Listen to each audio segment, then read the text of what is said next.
آمده که جناب عالی جنگ شهروندی در تاجیکستان یادی سرشی یگو کلوتای به نامی داشتیم گرفتن برفت خلق تاجیک به خانمان کشنه و تشنه سعلیچ پالی در بدر آوی چشم مادرها در پیرو خرید تاجیکستان ایبن میرد همه گولکا بچه یک کشنگی ایشکنده ایوه ساحل ببین خدابایی که ما کشیم خواهد تمام خلق تاجیکستان نخدش میدونیم پروردگار رحم خور شما را جناب عالی ناموس دوستی وطن خلق تاجیک به سر قدرت آورد شما خونه در نگفته زن فرزند نگفته از جون یاشی خود تو گذشته برای خلق تاجیک خسته ناموس تو بگر خلق تاجیک در بدر نمونه خیلی از تمام گوشه و کنار دنیا خلق تاجیکی گرید لایسری پالچه جمع کردی و تاجیکستان یادی و وطن برگردوندی این گمی قهرمانی نیست؟ سلامت باشید از پی آبادی وطن خیستی بچه و پیشتر ما سویت نداشتیم 4 ساخت سویت میدان به ساخت پگه 2 ساعت ویگهی رعای ماشینی کلما کلیپ ویرو نداشتیم این روز بایاری و غمخواهی شما بچه جون محترم جناب عالی خلق در آسیده همه شهر تره سویت ها دگیرو وقت مخش رعای ماشین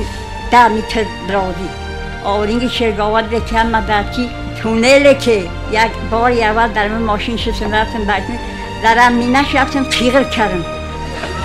گفته ما در سمالیات اینا ستارا شاپیر گفته خاله گفت اشتر در سر بگی امیر ما آورینگ شرگاوت دای این تغم خاری برای ما این تدلسوزی در دنیا هیچ کسی تدلسوزی و غمخواری برای ما نکرد که شما محنت کردید هزار بار تشکر میگم در پیش بچه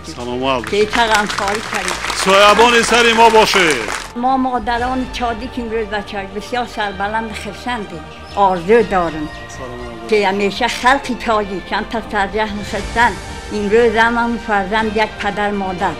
تاجیکن و از تاجیکان یادی همه یک تن یک پشت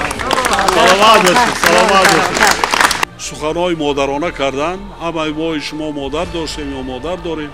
اگر چقدر خدمت برای مادر نکنیم ما همگی فقط زحمتی یک شبانه روز زنده دار بودنش برآورده نمیتونیم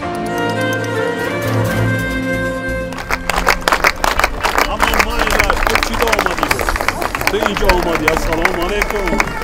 تو چی آمدی اینجا برای با آمدی خدمت کردی دیگه یک جا بشید نویرها خدمت کنن جوانها خدمت کنن ما خدمت شما را کنیم سایبان سر ما باشید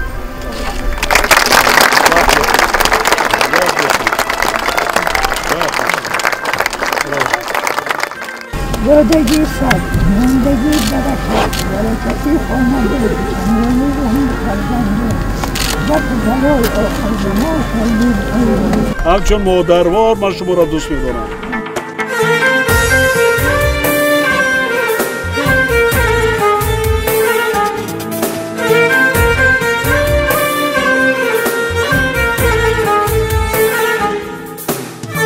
شما در نزد مایتین توفه بزرگترین که سر سجده هزارها بار ما به شما می‌فراریم